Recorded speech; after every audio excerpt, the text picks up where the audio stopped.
The reason your best clients leave is probably not what you think it is. It's not to do with your service delivery, and it's not to do with the results. I'm Ross, and I oversaw 150 client relationships in a couple of different capacities at a 7-figure agency. I'm here to tell you today that ultimately the reason your clients are churning is probably not because of the work you're doing for them. I'm going to break down the real reasons they leave, and more importantly, what you can actually do about it before that dreaded email hits your inbox. When I was overseeing an account management team at an agency, we had a client in particular that was a large account by our standards. They would generate often 6 figures of revenue a month, and even in the months when they weren't doing that, they were still very important to us in terms of our income as a business. Then that dreaded day arrived, they churned, and not only myself, but pretty much everyone in the business was shocked. Everybody thought the same thing first. The results were great. Why have they churned? We're doing everything they wanted to and more. But there was a problem. When I looked at it in more detail, it became clear that we had become naive. We were no longer a partner in their eyes. They had become just another client of ours, and that's very dangerous for any agency or any real service-based business. We'd stopped being proactive and we'd become terribly reactive. And what I mean by that is, we weren't bringing ideas to the table. We weren't offering them suggestions for how they can improve or strengthen their business even beyond the work we're doing for them. Those were things we had been doing to really build a relationship and show them that they wanted to keep investing in us to help them. They only ever heard from us now whenever we needed something from them. Payment, approvals, contracts, frankly, things that, yes, are important day to day to keep things running, but these are not things that are going to help that business go from strength to strength or help them have more confidence in our ability to help them not just for another year, but for years and years to come. So this is when I learned that really client health is not just about performance. The relationship is as, if not even more important in some cases. And there are many things beyond performance that are also playing a vital role, even if you aren't aware of them. In most cases, agencies can be really good at looking after the relationships, and in other cases, they're really good at the delivery. But what can be quite tricky is doing both exceptionally well. So after that experience, I, and pretty much everyone I've worked with since, has taken a different view in terms of what it means to manage a client relationship. In my view, there are 3 key reasons outside of client delivery why agencies suffer unexpected churn.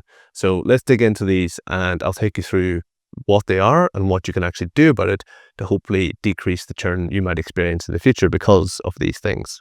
Number 1, inconsistent communication. There's arguably nothing more destructive for a relationship in a professional sense with an agency and their client than the client having no idea when they're going to hear from the agency or being surprised about the type of communication they receive from the agency. This is one of these areas where you do not want to have surprises or shocks or things left up to chance. Communication is really at the heart of your ability to build a relationship as an agency. The communication generally is going to come from a certain person or maybe a couple of people.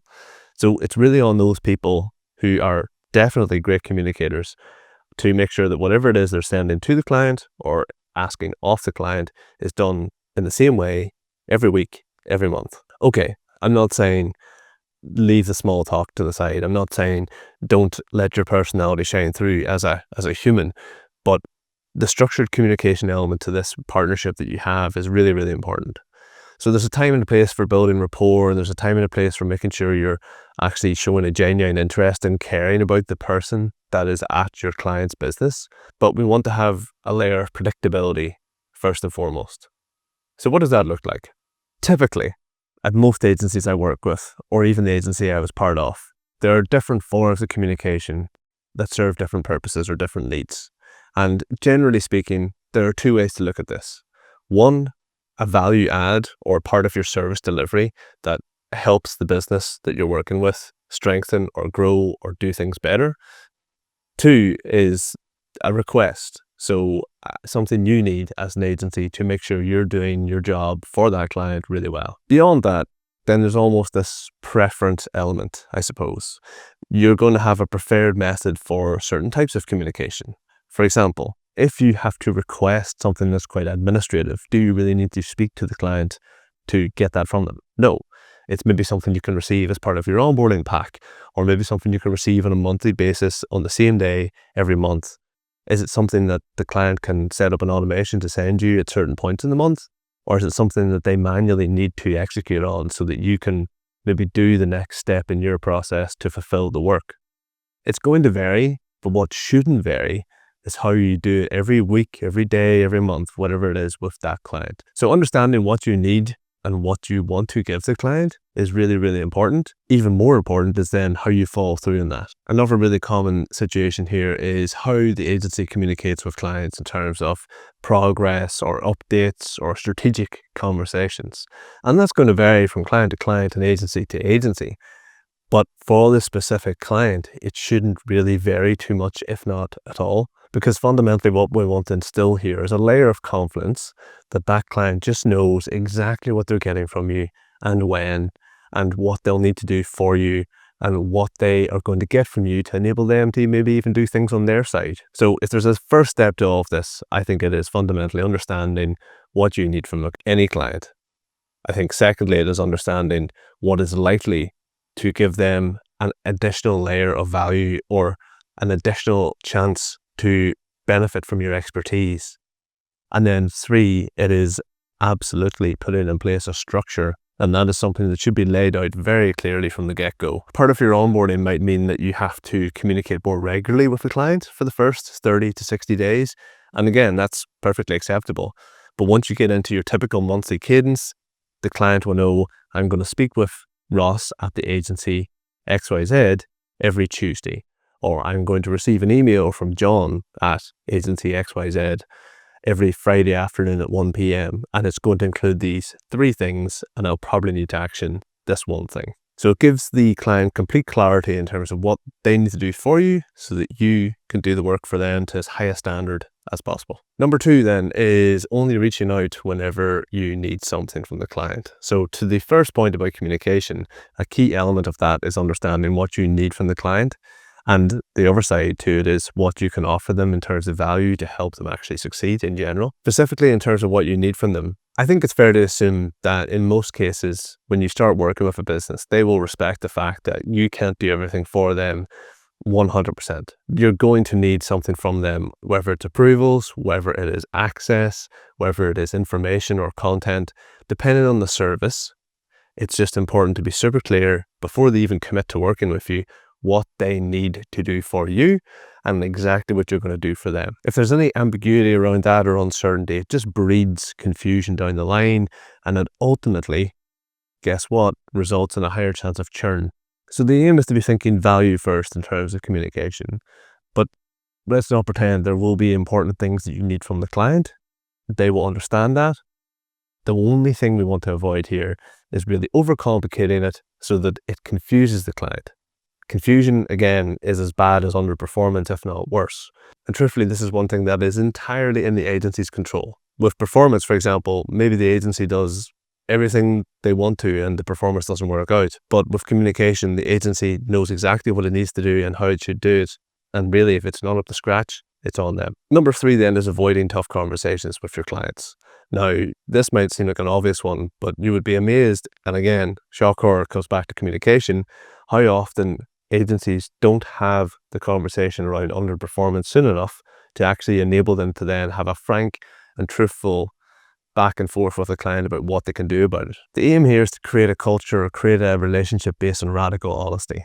If you are covering your tracks or covering things up from a client, A, they're going to find out eventually, and B, when they do find out, they're going to be very, very unhappy, and rightfully so. There's no room in any professional relationship with a client for dishonesty. It just sends a horrible message. It also puts the client in a position where it's very, very difficult for them to continue working with you. Even if the performance was exceptional, they're always going to have a doubt in their mind. If you, for example, go through a period of poor performance with one of your clients, it's fair to assume that they will give you a chance to turn that around, provided you've established a bit of a relationship with them. If you don't have a relationship, or if you tarnish the relationship, everything else is almost secondary. So whether it is poor performance, whether it simply is running out of ideas or suggestions for that client, or whether it is confusion around some elements of their business that might be hindering your ability to do your work for them, the answer is simple.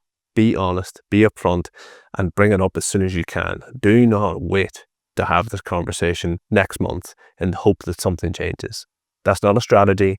That is just a wish. And we do not try to make wishes an expectation of getting the best outcome possible for ourselves or the client. The key point here is that even world-class performance will not save you if the relationship is broken with your clients. I've seen countless agencies now over the last 2.5 years lose clients despite having really outstanding performance figures.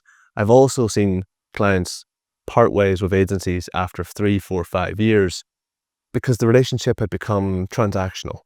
So if your aim is to build partnerships with clients that last years, yes, the performance is really important, but you have to have the right people in the right places doing the right things to establish a really strong relationship with the client and whoever it is you are in contact with at that business. I consider this so important that I've built a framework for my clients that a lot of them use to A, identify and establish client health, and B, then actually do the right things at the right time for each of their clients, depending on performance and relationship. So if you have suffered quite a lot of churn in the last year or two and you maybe don't even realize why, let me know. This is something that is quite common, unfortunately, for agencies, but it is very resolvable. And hopefully based on this video, you understand why and see that there are things we can do for even those tricky relationship matters that can sometimes cause churn when we least expect it.